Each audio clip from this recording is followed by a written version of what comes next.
Welcome back to heart stories sir అన్నాడు సుభాష్. సుభాష్ పిలుపుతో తన ఆలోచనల నుంచి తేరుకుని, సుభాష్, నువ్వు త్వరగా నీ వర్క్ స్టార్ట్ చేస్తే నేను ఆర్టిస్ట్ని సెలెక్ట్ చేసుకుని త్వరగా సెట్స్ మీదకు తీసుకువెళ్దాం అని అన్నాడు సాయి. ఆయన ఆర్టిస్ట్ అని ఆల్రెడీ సెలెక్ట్ చేసేశారని తెలిసినా మనసులో నవ్వుకొని, తప్పకుండా సార్ అని అన్నాడు సుభాష్. ఉదయం లేవగానే తన చేతుల్లో ఉన్న బుడ్డిని చూసి అని మూలుగుతూ బుడ్డి వైపుకి తిరిగి మొహం మీద ఉన్న జుట్టుని సరిచేస్తూ, ఇన్ని రోజులు నీకు నిద్ర తిండి ఉంటే ప్రపంచం ఎటు కొట్టుకుపోయినా పట్టించుకోవు అనుకున్నానే బుడ్డి, కానీ నువ్వు చాలా పట్టించుకుంటావు. పట్టించుకోనట్లు బిల్డప్ ఇస్తావు, కానీ లోపల లోపల చాలా ఫీల్ అవుతావు. ఐఎమ్ సారీ బేబీ, ఇంకెప్పుడు నీకు బాధ కలిగించే పనులు చేయను అని అన్నాడు బుగ్గ మీద మెల్లగా రుద్దుతూ. ఇంతలో డోర్ డమడమ మోగడంతో, గాడ్ ఎందుకు అలా కొడుతున్నారు, ఏదో కొంపలు మునిగిపోతున్నట్లు చచ్చిపోతున్నారు అంటూ వెళ్ళి డోర్ తీశాడు జయ్. డోర్ తీసిన జయ్ వైపు ఆశ్చర్యంగా నోరు తెరుచుకుని చూశాడు రాకేష్ బ్రో. రాకేష్ బ్రో, ఏంటి ఇంత పొద్దున్నే అని అడిగాడు జయ్ డోర్ పట్టుకుని వేలాడుతూ. బ్రో, నువ్వు ఈ రూమ్లో అన్నాడు రాకేష్ ఆశ్చర్యంగా. అప్పుడు వచ్చింది జైకి తెలివి, తను బుడ్డి రూమ్లో ఉన్నాడని అర్థమై షర్ట్ బటన్ సరి చేసుకొని, రాత్రి బుడ్డి మూడు బాగోలేకపోతే ఇక్కడే పడుకున్నాను బ్రో అని అన్నాడు కవర్ చేసుకుంటూ. ఓహో అవునా, బుడ్డికి ఎర్లీ మార్నింగ్ షిఫ్ట్ ఉంది బ్రో, తను ఇప్పుడు కూడా నీ రూమ్లో ఎందుకు ఉంటుందిలే అని ఇక్కడికి వచ్చాను అని చెప్పాడు రాకేష్. నేను లేపుతానులే బ్రో అని అన్నాడు జయ్. ఓకే బ్రో అంటూ వెళ్ళిపోతూ వెనక్కి తిరిగి చూశాడు రాకేష్.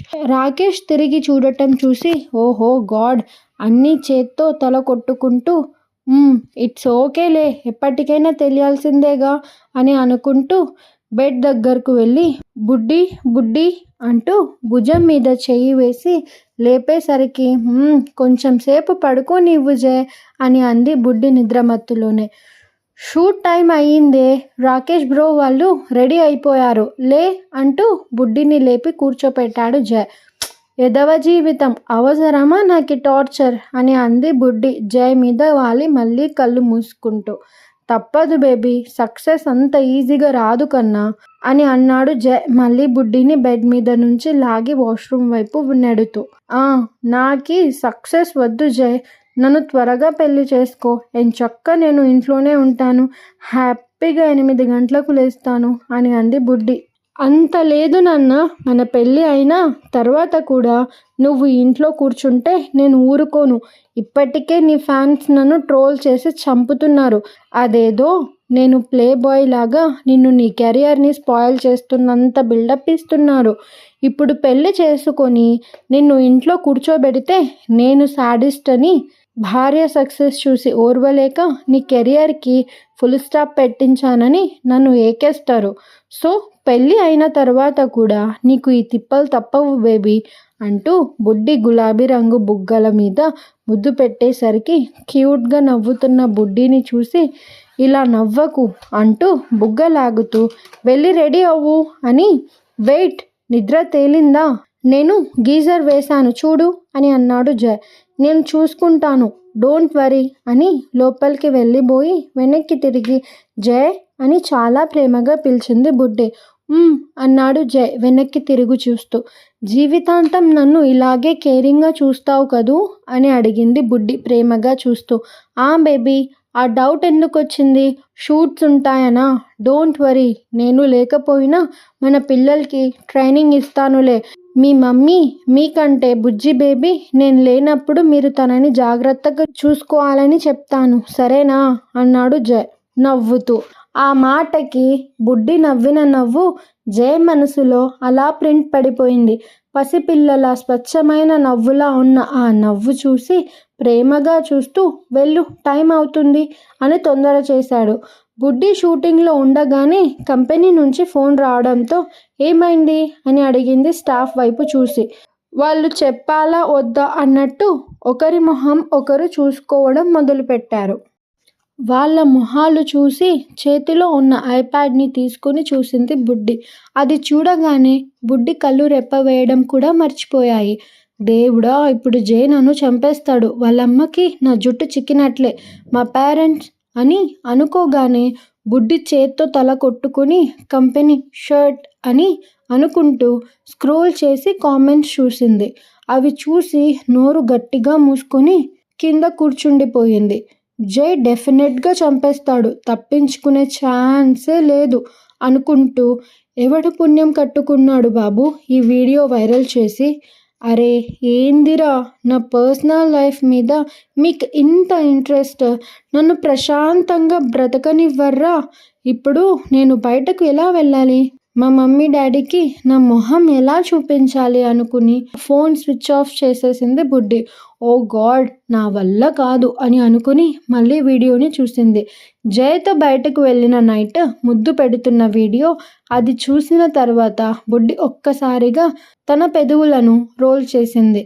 తన వైపే షాక్గా చూస్తున్న స్టాఫ్ని చూసి తనేం చేసిందో అర్థమై, దేవుడా, సోషల్ మీడియాలో ఇంత హంగామా జరుగుతూ నా కెరియర్ డేంజర్లో ఉంటే నేను ముద్దు గురించి ఫీల్ అవుతున్నానా? చిచి, యాక్చువల్గా ఇది లీక్ చేసిన వాడిని బండ బూతులు తిట్టకపోవడం మానేసి ఎంజాయ్ చేస్తున్నానేంటి, నాకు బుద్ధి లేదు అనుకుంటూ అమ్మ ఇప్పుడు నేనేం చేయాలి అనుకుంటూ ఉండగానే బేబీజీ వెళ్దామా అన్నాడు బాడీగార్డ్. ఓహో, ఫస్ట్ కోటింగ్ కంపెనీతో స్టార్ట్ అవుతుంది అన్నమాట అనుకుని బలవంతంగా లేచి నిలబడగానే గార్డ్ మాస్క్ పెట్టి జుట్టుని కవర్ చేసి గ్లాసెస్ పెట్టగానే స్టాఫ్ లేడీ లాంగ్ కోట్ తీసుకువచ్చి వేసింది.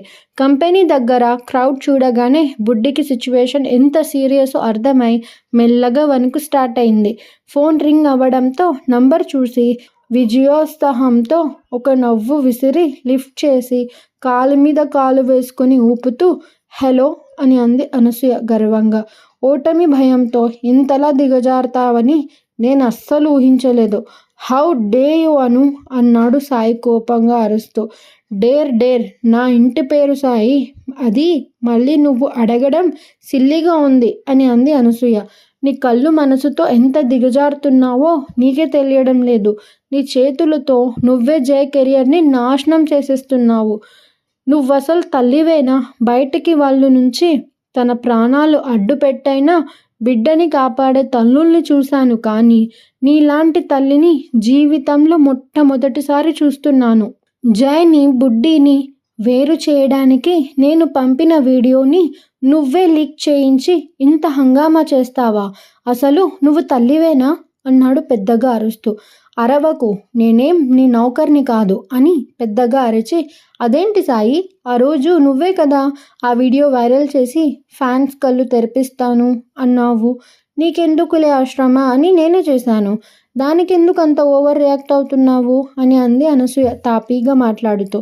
ఓహో, అంటే ఆ రోజు నాకు మెంటల్ తెప్పించడానికి వీడియో సెండ్ చేశావా? నిజానికి వీడియో వైరల్ చేసే ఉద్దేశం నీకు లేదన్నమాట. చూడు నాతో ఆట ఎంత పని చేసిందో. నువ్వు నా గుండె మండించడానికి పెట్టావు, నేను ఆ నిప్పుతో మొత్తం తగలబెట్టేస్తున్నాను. బుడ్డి కెరియర్ స్వాహ, ప్రేమ స్వాహ, నా ఇంటి కోడలు కావాలనే పగటి కలలు స్వాహ అని పిచ్చిగా నవ్వుతూ. ఇంకో విషయం సాయి, నో ఎడిటింగ్, యాజ్ టీజ్గా వైరల్ చేయించాను. అయినా నువ్వు నా నిజాయితీని మెచ్చుకోవడం లేదు. దేనికైనా హృదయం ఉండాలిలే. అందరికీ నా అంత విశాల హృదయం ఉంటుందా ఏంటి, నా పిచ్చి కాకపోతే అని మళ్ళీ వెంటనే సీరియస్ అయ్యి, నాతో ఆటలాడితే ఎంత డేంజర్గా ఉంటుందో తెలుసా? అనసూయ ఆడిందంటే తనని పడగొట్టేవాడు ఇంతవరకు పుట్టలేదు. ఒకవేళ అలాంటి వాడు పుట్టకు వచ్చినా పట్టుకొని ఎలా కట్టేయాలో నాకు బాగా తెలుసు, అండర్స్టాండ్ అని అంటూ కోపంగా ఫోన్ కట్ చేసింది. సాయికి అంత బ్లాంక్ అయిపోయింది. నిజానికి ఆ రోజు తను అనుని విసిగించడానికి ఆ వీడియోని సెండ్ చేశాడు, కానీ దాన్ని వైరల్ చేసే ఉద్దేశం తనకి ఏ కోశాన లేదు. ఇప్పుడు ఈ అను ఎంత పని చేసింది. ఛీ, తన గురించి తెలిసి కూడా తను ఇంత మైండ్లెస్గా ఎలా బిహేవ్ చేశాడో అర్థం కాక చెంపలు ఫాట్ మని వాయించుకుని ఇప్పుడు వాళ్ళని ఎలా సేవ్ చేయాలి అనుకుని విసురుగా లేచి కంపెనీకి బయలుదేరాడు. Thanks for watching.